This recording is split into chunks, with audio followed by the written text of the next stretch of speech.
Olá, um vídeo curto para responder a curiosidade de dois amigos conhecidos, né?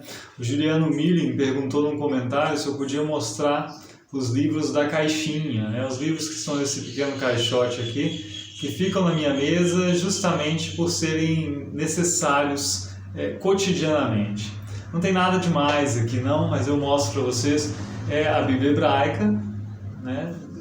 Simplesmente é uma edição que não tem capa dura, talvez por isso não seja tão comum e reconhecível assim, é uma edição muito simples. O Novo Testamento grego, que é, claro, né, não tão completo no seu aparato crítico quanto a Nestle Aland 28, por exemplo, mas é o mesmo texto, né? Não da 28, porque isso aqui é mais antigo, isso aqui eu ganhei em 2004, mas o aparato crítico que é diferente, né? É mais simplificado, não tem todas as variantes, todas as lições que aparecem na Nestle Aland 28 ou nas anteriores, né? Mas é suficiente, foi um presente de um amigo, né? Tem uma dedicatória aqui bonita, até lá de 2004, um amigo que infelizmente faleceu, eu tinha perdido contato com ele já, e tive a notícia de que ele tinha feito uma viagem para Cuba, uma segunda viagem para Cuba, e lá ele foi assassinado, né, o Daniel Birapuru.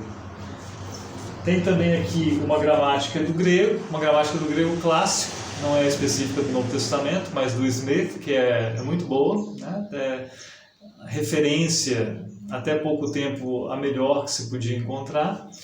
Uma gramática do hebraico, também antiga, do Gesenius.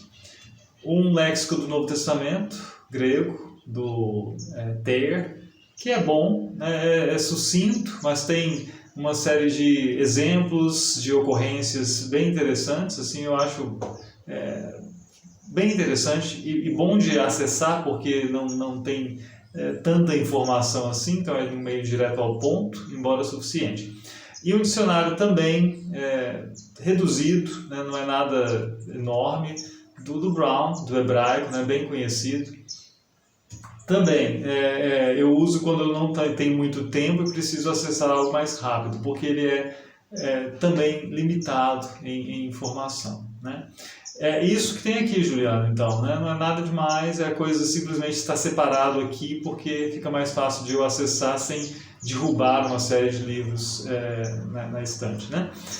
E o Nathan Busato me perguntou num vídeo em que aparecia, eu estava com os livros na horizontal, né? Estava arrumando aqui o escritório, e ele visualizou esse livro aqui, que tem um título curioso mesmo, eu entendo, e ele viu isso aqui, né? The Pseudepigrapha on Sexuality.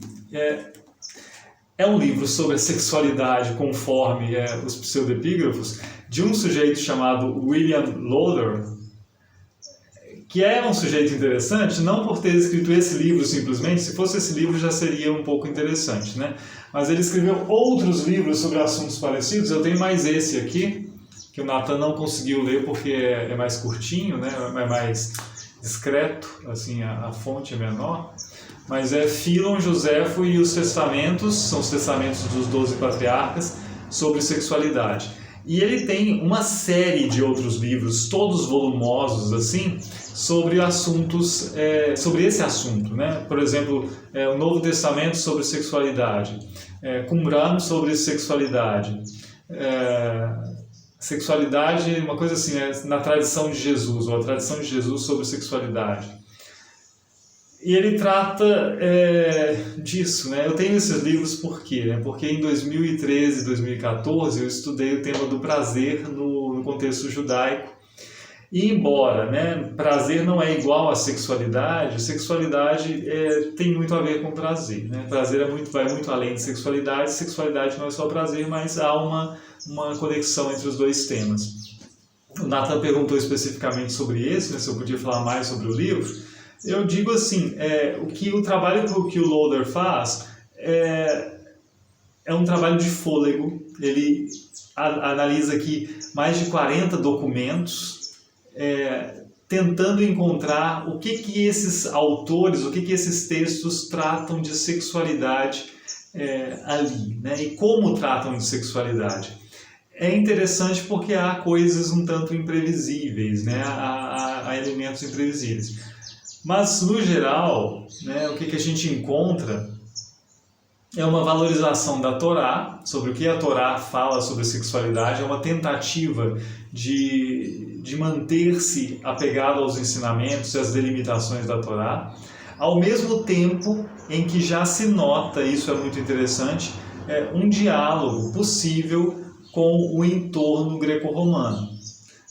Um diálogo que é facilitado por algumas correspondências entre a interpretação que eles fazem da Torá e algo que estava no senso comum, um tanto por vias da filosofia, né? Um tanto por influência da filosofia, talvez especialmente estoica.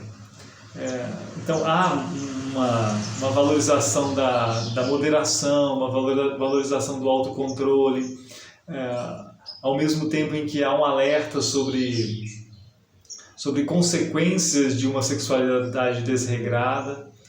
Isso tudo aparece nos textos pseudepígrafos já, né? Os textos pseudepígrafos que levantam uma dificuldade para a gente por serem, em sua maioria, textos nascidos no contexto judaico, textos nascidos entre judeus, mas que foram transmitidos entre cristãos.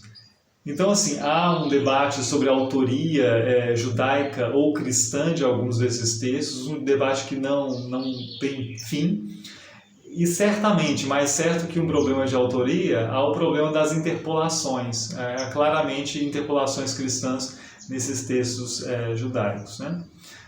Me foi útil, de certa forma, e aqui está, né, o livro. A gente está longe, Natan, mas se um dia você estiver aqui no Rio de Janeiro, quem sabe, eu te impresso para dar uma folheada. Esses são os dois que eu tenho, né? Eu não acessei os outros do Loader, não. Mas eu sei que ele continuou, assim, ele tinha 5 livros sobre esse tema e depois produziu mais alguns, né? Acho que é o sujeito que mais escreveu sobre sexualidade em textos judaicos e textos cristãos da história, né? Não conheço ninguém que tenha lidado tanto com esse tema assim. É isso, né? Curiosidades de amigos precisam ser resolvidas. Bênção de Deus e até a próxima.